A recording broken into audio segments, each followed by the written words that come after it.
Good evening everyone, welcome to the channel easy way to learn. तो आज की video में हम कवर करने वाले हैं 1 अगस्त से लेकर 4 अगस्त 2025 के करंट अफेयर्स। बहुत इम्पॉर्टेंट लेक्चर होने वाला है आपके सभी कॉम्पिटिटिव एग्जाम के पॉइंट ऑफ व्यू से। तो वीडियो आप लास्ट तक ज़रूर देखना, और अगर आपको मेरी वीडियो पसंद आती है तो प्लीज़ चैनल को सब्सक्राइब कर लेना और साथ ही के बेल के बटन को भी ऑन कर देना, ताकि आने वाली वीडियोस भी आप तक पहुंच जाएं। तो चलिए लेक्चर स्टार्ट करते हैं। फर्स्ट क्वेश्चन है, in which city India's first Hindi medium MBBS college will be built.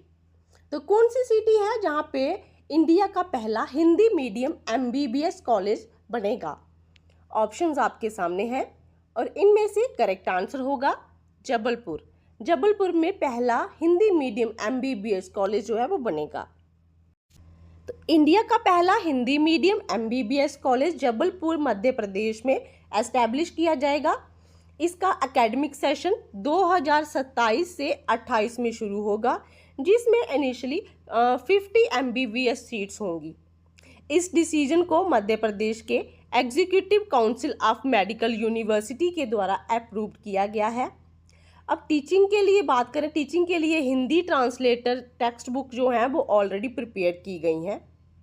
Clinical level पर ये इनिशिएटिव मेडिकल एजुकेशन में लैंग्वेज बैरियर को दूर करने के उद्देश्य से की गई है। तो अब डिस्कस कर लेते हैं कि कौन सा काम इंडिया में सिटी में, स्टेट में या फिर यूटी में पहले हुआ है। तो पहले इंडिया का फर्स्ट AICT कौन सा है? वो है Lucknow, Uttar Pradesh. First AI based road safety pilot project कहाँ पे है? वो है उत्तर प्रदेश में। इंडियाज फर्स्ट एक्वाटेक पार्क वो गुवाहाटी, असम में। India's first vertical bifacial solar plant and India's first e-waste eco park वो है दिल्ली में।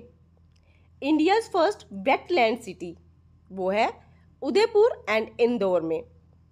India's first traffic light free city तो वो कौन सी सिटी है? वो है Kota. India's first green hydrogen fuel station inaugurated.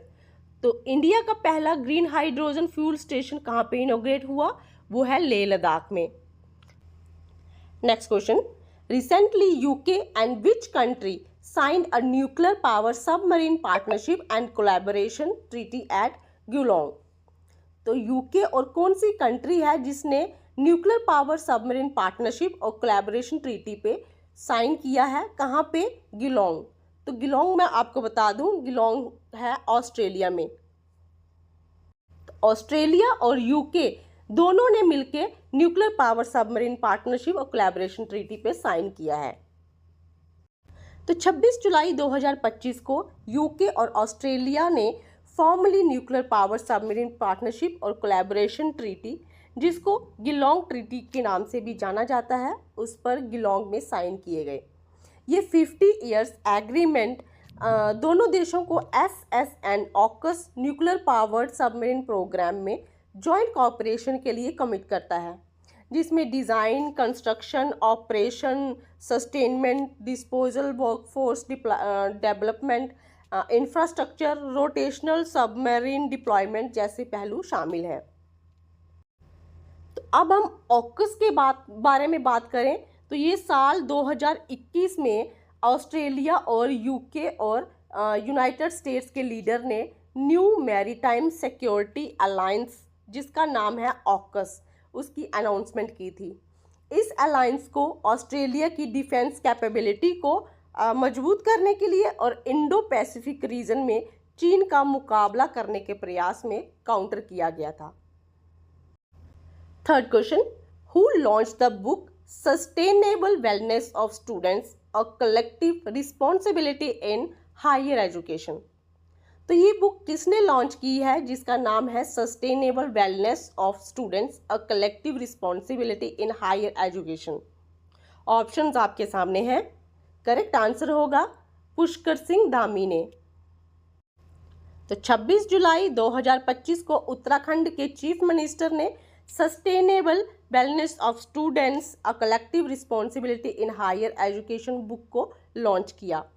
ये प्रोग्राम उत्तराखंड के देहरादून में चीफ मिनिस्टर रेजिडेंस ऑडिटोरियम में हेल्ड किया गया था। इस बुक को एडिट किया है professor Kamal Kishore Pande, professor Lata Pande and doctor Ramanand ने, और हायर एजुकेशन इंस्टीट्यूट में स्टूडेंट वेलफेयर के वेरियस डायमेंशंस का विस्तार से एक्सप्लोर किया है। Recently, DRDO has successfully conducted user trial of India's first quasi-ballistic missile, Pralay, from which place? तो अभी हाल ही में DRDO ने एक सक्सेसफुली यूज़र ट्रायल किया है किसका, भारत का पहला जो क्वासी बैलिस्टिक मिसाइल है जिसका नाम प्रलय है, तो वो कौन सी जगह पे इन्होंने ये यूज़र ट्रायल किया था। तो ऑप्शंस आपके सामने हैं और करेक्ट आंसर होगा ओडिशा। तो defence research and development organisation यानी कि DRDO ने भारत की पहली क्वासी बैलिस्टिक मिसाइल जिसका नाम प्रलय है उसका सक्सेसफुली यूज़र ट्रायल किया। कहाँ पे किया? Doctor APJ Abdul Kalam island off the coast of Odisha में किया।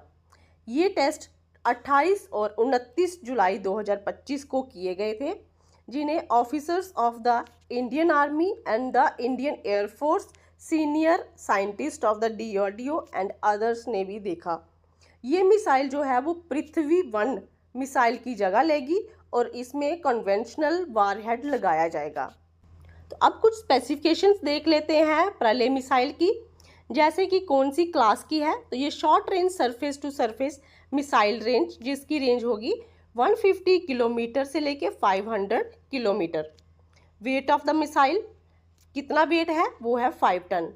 लेंथ कितनी होगी 7.5 to 11 मीटर और डायामीटर होगा 520 mm। लॉन्च कहाँ पे? Road and mobile from transporter erector launcher. Warhead conventional with 600 to 1000 kg weight and maximum speed कितनी होगी 6.1 मैक इन टर्मिनल फेज में। Recently, International Monetary Fund has increased India's gross domestic product growth forecast to how much?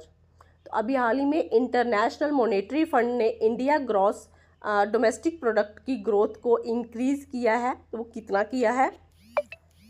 Answer होगा 6.4%। International monetary fund ने financial year 2025 से 26 के लिए भारत की GDP growth forecast का अनुमान 6.2% जो कि अप्रैल 2025 में था, अब उसे बढ़ाकर 6.4% कर दिया है। IMF के अनुसार भारत दुनिया की सबसे तेजी से बढ़ने वाली मेजर इकोनॉमी बनेगा। तो अब बात करते हैं इंटरनेशनल मॉनेटरी फंड के बारे में। तो जैसे एस्टैब्लिश कब हुआ था? तो ये एस्टैब्लिश हुआ था 1944 में। हेडक्वार्टर्स कहाँ है? वाशिंगटन DC USA में। और इसका मैनेजिंग डायरेक्टर कौन है?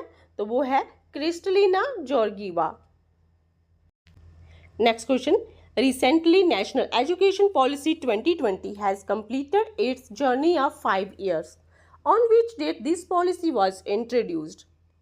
तो अभी हाल ही में नेशनल एजुकेशन पॉलिसी 2020 ने अभी 5 साल अपने कंप्लीट कर लिए हैं। तो ये जो पॉलिसी है वो किस डेट को इंट्रोड्यूस की गई थी? तो आंसर होगा जुलाई 29, 2020 को। तो मैं आपको बता दूं, नेशनल एजुकेशन पॉलिसी 2020 इंडिपेंडेंस के बाद भारत की 3rd एजुकेशन पॉलिसी है, जिसका उद्देश्य स्कूल से लेकर हायर एजुकेशन तक पूरे सिस्टम को ट्रांसफॉर्म और मॉडर्नाइज करना है। ये पॉलिसी जुलाई 29, 2020 को लागू की गई थी और इसने 1986 की नेशनल पॉलिसी ऑफ एजुकेशन की जगह ली थी, ताकि कॉन्टेम्प्रेरी एजुकेशनल नीड्स को संबोधित किया जा सके। अब इस पॉलिसी में पुराने 10+2 सिस्टम को हटाकर नया 5+3+3+4 मॉडल अपनाया गया है, जो बच्चों के कॉग्निटिव डेवलपमेंट स्टेजेस के अनुसार एजुकेशन देने पर फोकस करेगा। तो अब ट्रांजिशन की बात करते हैं, जो कि 10+2 से न्यू स्ट्रक्चर में ट्रांसफॉर्म हुई है। तो पहली स्टेज होगी फाउंडेशन स्टेज। इसमें प्री प्राइमरी से लेके क्लास सेकंड तक ये होगी। फिर प्रेपरेटरी स्टेज होगी, ये क्लास थर्ड से लेके क्लास 5 तक होगी। मिडिल स्टेज में क्लास 6 से लेके क्लास 8 तक, और सेकेंडरी स्टेज में क्लास 9 से लेके क्लास 12 तक होगी। Next question, who won the under 15 girls single title in 29th Asian youth table tennis championship held in Tashkent, Uzbekistan 2025। तो अंडर 15 गर्ल्स सिंगल टाइटल जो कि 29th Asian youth table tennis championship हुआ है, कहाँ पे? तस्केंत, Uzbekistan 2025 में। तो वो किसने जीता है? आंसर होगा दिव्यांशी वोमिक ने। तो तश्कंद के उज्बेकिस्तान में held 29th Asian youth table tennis championship में 14 साल की दिव्यांशी वोमिक जो कि भारत से हैं, उसने अंडर 15 गर्ल सिंगल टाइटल का खिताब जीत लिया है। फाइनल में उन्होंने चीन की यू क्यूही को 4-2 से हराया। उनकी ये हिस्टोरिक जीत जो है उन्हें ये खिताब जीतने वाली 36 ईयर्स में फर्स्ट इंडियन प्लेयर बनाती है। भारत ने तश्कंद में ख़त्म हुई इस चैंपियनशिप में कुल 1 gold medal, 1 silver and 2 bronze medal के साथ अपना जो अभियान था वो ख़त्म किया था। Who has launched Gyan Bharatam mission to digitized ancient manuscripts? तो ज्ञान भारतम मिशन किसने लॉन्च किया है एंशिएंट मैन्युस्क्रिप्ट को डिजिटाइज करने के लिए? आंसर होगा नरेंद्र मोदी ने। तो प्राइम मिनिस्टर नरेंद्र मोदी ने ज्ञान भारतम मिशन की ऑफिशियली शुरुआत की, जो भारत भर में 1 करोड़ यानी कि 10 मिलियन से ज़्यादा एंशिएंट मैन्युस्क्रिप्ट का सर्वे, कंजर्व एंड डिजिटाइज करने की एक नेशनल इनिशिएटिव है। अपने मन की बात रेडियो ब्रॉडकास्ट में इस मिशन की घोषणा करते हुए प्राइम मिनिस्टर मोदी ने इन मैन्युस्क्रिप्ट को chapters of the Indian soul कहा और उन्हें डिजिटल रूप में उपलब्ध कराने के लिए कल्चरल सिग्निफिकेंस पर जोर दिया। चलिए नेक्स्ट क्वेश्चन पे चलते हैं।